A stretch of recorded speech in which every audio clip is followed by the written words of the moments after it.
Hey, Dr. Henry here from TexStar Chiropractic in Austin, Texas. I'm coming today because I just ran across a really interesting research study I wanted to tell you about. And what it is it links lack of sleep in your middle age years, so like 40s and 50s, to dementia later in life. And it's a new research study, just came out back in April of 2021.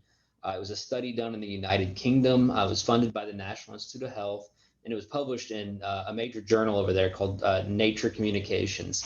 So I'm going to get into the study, kind of fill you in on what it found, and hopefully give you some ways that you can stay healthier. So the study was started back in 1985. And what they did is they surveyed 8,000 participants. So 8,000 people who were right about age 50 at the time, got a survey asking them how well they slept or how much sleep they got per night, and they were categorized into a few groups of not enough sleep, normal amounts of sleep, lots of sleep, and they followed these 8,000 participants all the way through 2016. So this is a really long study, and what they found, and they followed up with them at several points along those years to kind of ask how they were sleeping. So these people got contacted multiple times between 84 and 2016. But what they found was that people who were getting less than 6 hours of sleep in their middle age years, those 40s, 50s, were 30% more likely to develop dementia later in life. And so that's a huge number. Like 30% is a big deal when you're looking at that many people. That definitely shows some sort of linkage there. It's not necessarily causation, but it definitely shows that people who don't get sleep also tend to develop dementia later. So there's a couple theories as to why. One of the main ones is that throughout the day, our brains produces a plaque called beta amyloid plaque. And what that is, it's a waste product from the cells in our brains um, that gets produced just through normal function. And at night, when we get into deep sleep cycles like REM sleep, that's when our brains actually can clear out those plaques. Well, the reason those plaques are a big deal is that when you look at Alzheimer's and dementia patients, what they see is that those plaques have built up. And that plaque buildup over time is one of the main leading causes of dementia. At least that's what the current thought is. So if we're not getting those deep REM cycle sleeps and not clearing that plaque, what that may be what's leading to all this Alzheimer's and dementia down the road. Now, there's multiple factors that do this. It's not just sleep, but 30% is a pretty big number for us to ignore. So um, what we want to look, oh, the other theory is that there could possibly be some underlying issues that keep people from getting good sleep. So there may already be a problem that leads to Alzheimer's and dementia later that's already showing up, and that's why they're not sleeping. Um, so that would be the other alternative on that's not the sleep not causing, or that's not sleep that is causing the dementia, but that it's also a side effect of whatever the other underlying condition is. So, that being said, I think there's pretty strong evidence that suggests there is definitely a linkage between getting good sleep in your middle age years and dementia down the road. And so I wanted to give you some tips, and I've done this before in some other videos, but I wanted to consolidate all this in one place. So give you some tips on ways that you can get better sleep now. So starting this, whether you're in your 20s or in your 50s, it's always a good time to start trying to get better quality and the right amount of sleep. And generally, that's considered to be 7 to 8 hours of sleep per night. So some tips. So creating the right environment for sleep is really important. And one of the big things is temperature, darkness, and quiet. And so temperature, cooler temperatures, research has shown people generally sleep better, deeper, longer. 68 degrees is kind of ideal. Anything in the low 70s is usually pretty good. And this is universal. This isn't like that only people in certain areas sleep better at this. This has been pretty well shown through sleep research that cooler environments tend to help people sleep better. Um, Darkness.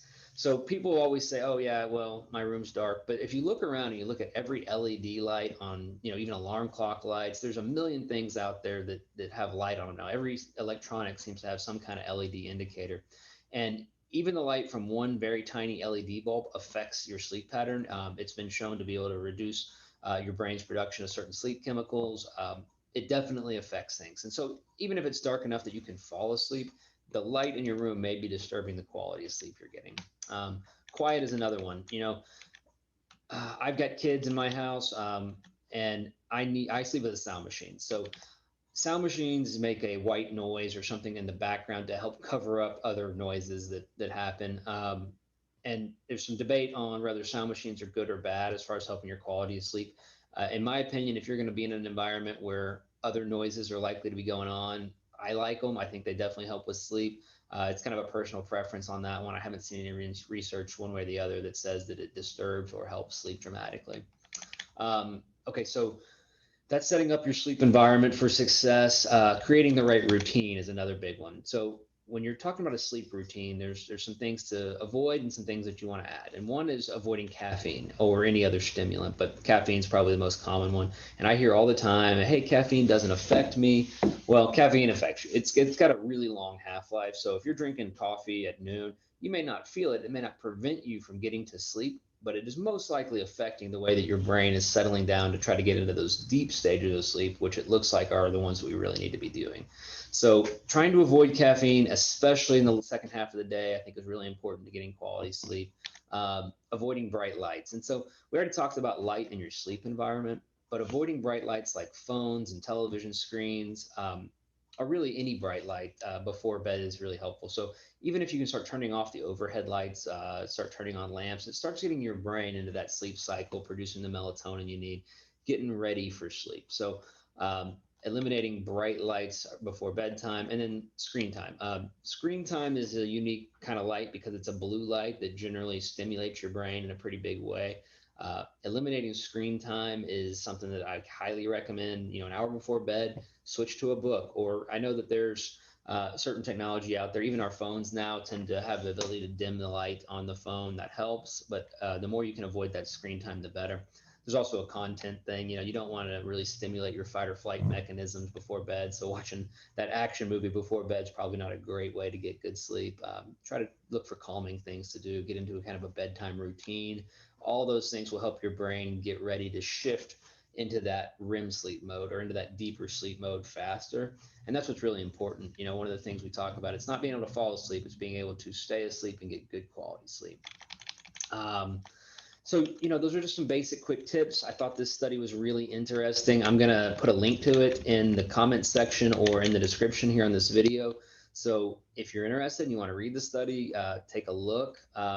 Otherwise, I hope you learned something interesting. And if you have questions, post them in the comment section below. And follow us. Follow us on YouTube. Like us on Facebook. The docs from our office, TexStar Chiropractic, we put up videos all the time, different kinds of health tips. Some things are super musculoskeletal related and chiropractic related. Other things are just general health stuff like getting good quality sleep. So follow us if you're interested. And I thank you for your time.